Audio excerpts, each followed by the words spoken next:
So I'm doing the cockpit pieces, and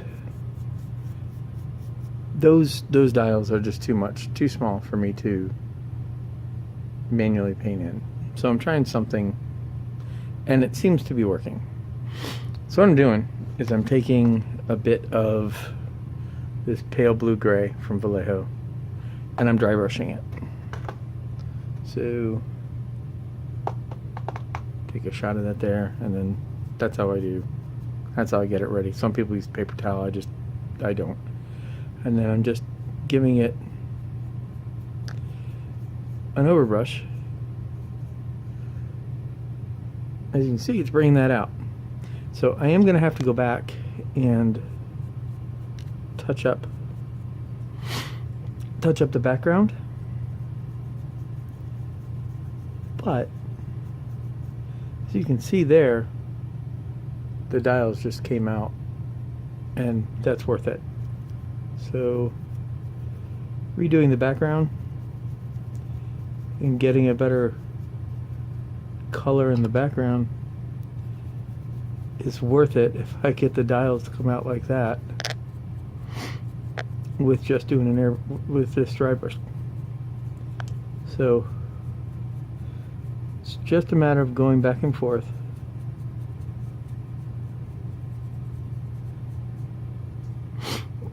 And that came out a lot better than if I had tried to paint these things by hand.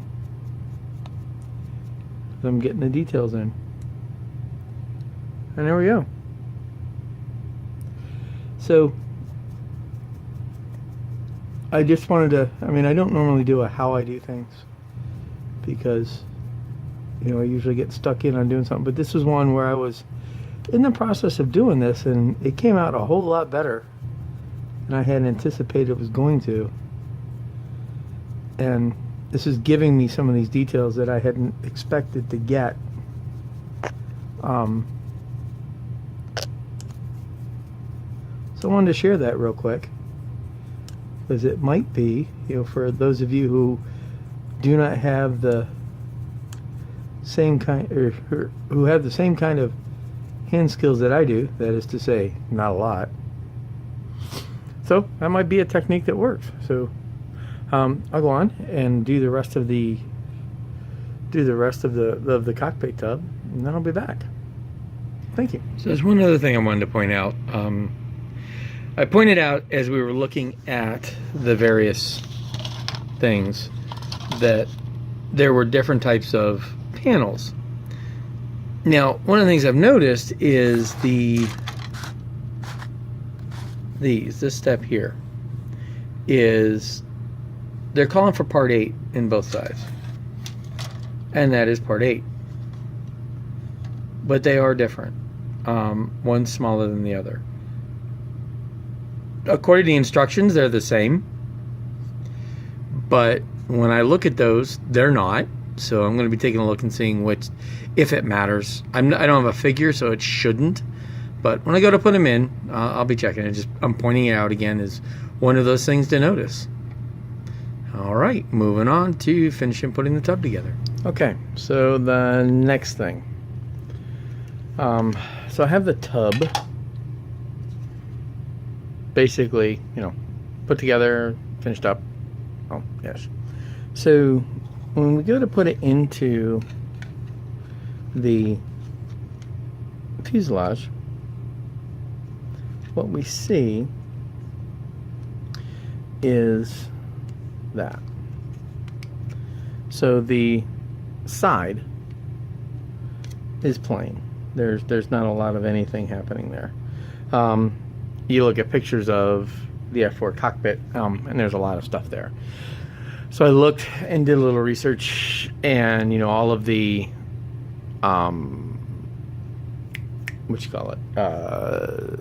detail kits, right, have stuff that go in there.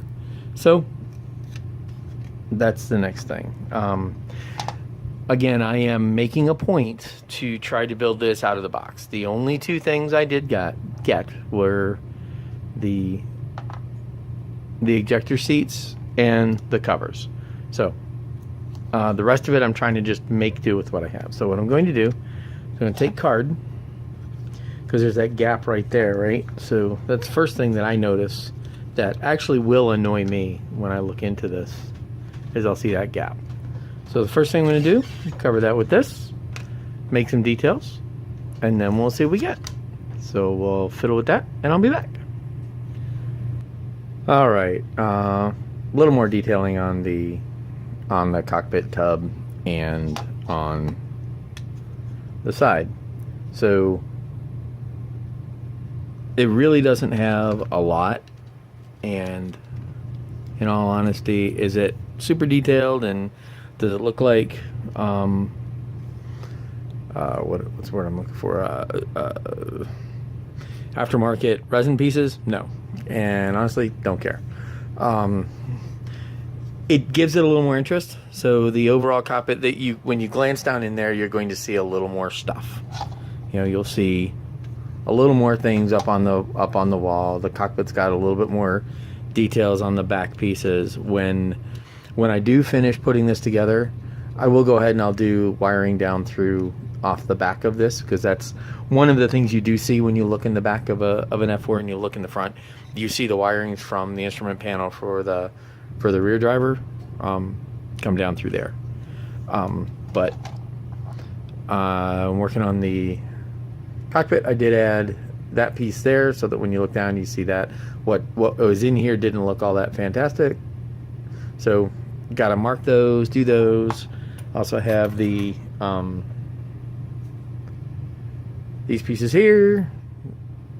They'll get their details. So in essence, I just wanted to give you a quick look at, you know, what I did to the cockpit while I have it out before I go and button the whole thing up. You know, the dry brush technique on the details, or on the front and on the instrument panels, that actually worked out kind of like what I was after. So there, let's see if we can get that. There we go. It gave me what I was looking for. So when we glance down in there, it's going to have the look that I'm after. And that's really what I'm going for. You know, it's I'm not hyper detailing this kit. I am, you know, sort of doing bits and pieces. Maybe someday, you know, maybe I'll do one that does, but I'm not really going that crazy on the specific details. But I am adding some stuff to add some extra interest, so that, you know, when I look at it from 3-4 feet away, it, you know, it looks kind of cool, and that's kind of where I'm after. So that's kind of where I am with the cockpit pieces. You know, you've seen some bits, the steps as I've gone through, so that's where we are. I'm going to go ahead and finish the detailing of this, the buttoning up of it, and then the next time, I guess, I'll be showing you where I am, you know, next, once I've got the cockpit together and we're into our next steps. So follow along. Thank you. Okay, so here we are. We are finished with these steps.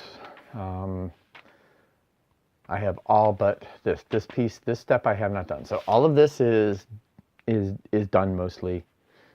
I have this step to complete. So what do we have? We have this. Let's bring some more light in here because I moved it around for other purposes. And so there's my cockpit, at least to where it is for now. So what I still will do is I'm going to clean this up, and I'm going to put little details here in the back of this, because you will see that a bit when you look in, and you'll see the back of this pilot's display panel. But if we give a quick look down into the cockpit, the airbrushing came out and was about what I was after. You know, so I got some details there. The extra little doodads that I put in sort of add a little bit. They break up the monotony of the plain back or the plain sides. I intentionally did not get a resin whole cockpit thing. All right, it wasn't worth it to me to go there for this kit. And again, I'm trying to do a little bit more modeling than buying. That's not fair. That's not the right word. I'm trying to do the kit economically, so doing it with stuff I have on hand. If I do another one, there's a lot more research I would do and a lot more pre-work I would do. So there's a lot more that could be done that could be put all in through there to make that look a whole lot more hyper detailed. Now, I think, and it's my opinion, and I have spoken about this before, that the ejection seats capture the eye. So when you look at a model kit, one of the things that is that matters, right, is what captures the eye. Okay, if you go to a competition and that competition is going to be judged, in that instance, then everything matters. All the what's down in that corner matters. What's up in here matters. Okay, that's at a competition and for something being judged. For something that is going to be put on a table or on a display case or on your shelf to look at, or is going to be something for you to look at and enjoy and be happy about, then what captures your eye or what captures the viewer's eye matters more than anything. So the ejection seats, the bright colors on the ejection seat and the details to the main control panels are the eye capture piece for the cockpit. You know, finish this off, put the HUD piece on. Then once you get the glass in place, a lot of those things that are missing will be covered up by other things that will capture the eye's attention. And that procedure works for stuff you do for you. Again, if you're doing things for a competition, then you have to worry about pleasing judges. That's not what I'm doing. I'm doing modeling for me. This kit, this build is specifically because I would like to have a nice representation of an F-4 Phantom in a certain color scheme that will not exactly match the Phantom that I'm building. This is the F-4G, and I'm putting an F-4F or an F-4D's paint scheme on it. I understand that. I recognize that. We'll go on to that later. Anyway, so enough waffle on that. Harry, you should be proud. I'm going to give you a run for your waffle award. So the resin seats were nice. Painting them just took a little bit of time. It wasn't hard. And I will, like I said, I will put some more details up in there, and then probably in my next video where we see that once that's done, we'll look at it. This seam obviously needs to be finished. This seam needs some finishing. The fit was very good. I did find that this piece and this piece, so this piece and this assembly, so this piece here doesn't want to stay put. So when I assembled all this, I left the nose cone off. Put this on last so that you can put this in place. So you put your cockpit piece in, you bring these pieces together, that piece is in there, it's going to want to fiddle around so you can work through the nose to get that squared up. Once that's up, then put this piece in. Do this after you've done this. So once you put this in, I find that when this goes in, these are just a touch long. So there's a gap of probably a millimeter. It was actually like a mill's worth of gap. So I actually ground that off, and you can kind of maybe see that that's the case there in that corner, to get that to fit properly. And you can see that gap right there. That's about how much of a gap that I had that I was dealing with here. So when closing that off, put those together, and that's aligning those exactly where they told me to. At least I think so, because they align right back here, even up. So minor detail. So those of you who are, where those tolerances matter, that's a little bit of Leho putty, and I'm good. So this went on last. So the last piece I did was put on the nose cone. Next up this evening will be that, and then I will move on to this piece. So, we'll talk about that in a minute. So that is the F-4 Phantom. I will go ahead and end this video now, and I will start, another, step. What are the steps video as I move on to the next phase. This is me trying to keep up with what I'm actually doing. This is all, you know, assembly stuff. You don't need to see me actually doing this. This is just painting things. But I am pointing out the little details and getches that show up in this kit. So far, though, for a Revell kit, I'm impressed.